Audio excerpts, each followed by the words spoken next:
మరి నీరు నేల మీద పడి ఎప్పుడైతే వెలుగు అతని చుట్టూ ప్రకాశించిందో అతనికి సో తప్పి కింద పడిపోయినట.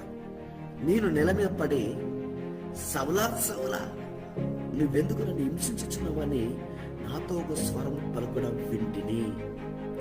అంటే సౌలు మరి దమస్కులో ఇజ్రాయేల్ ప్రజలు ఇబ్బంది పెట్టడానికి వెళ్తాను, కానీ దేవుడు ఆ మరి ఆ ప్రాంతానికి సమర్పించినప్పుడు, దమస్క్ అనే ప్రాంతానికి దగ్గరలో ఉన్నప్పుడు దేవుడు అకస్మాత్తుగా వెలుగులోని చుట్టూ ప్రకాశించింది. అతను దర్శించిండు. అంటే ఈ సౌలు దమస్కులో ఉన్న ప్రజల్ని ఇబ్బంది అడుగుపెట్టిన ప్రాంతంలో అడుగుపెట్టలే.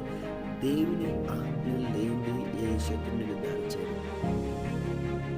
ఆత్మసంగ చిత్రం మన చేయగలిగాక ఈ రోజున అనేక ద్వారములు మూసుకుపోయి తలపట్టుకుని కూర్చోవచ్చు.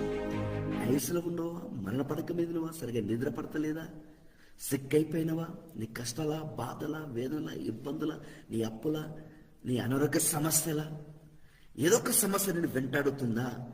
ఈ రోజున దేవుడు సెలవిస్తాడు, సౌలును దర్శించినట్లు దేవుడు నీ చుట్టూ ప్రొడక్షన్ కాపుదల అయిపోతున్నాడు.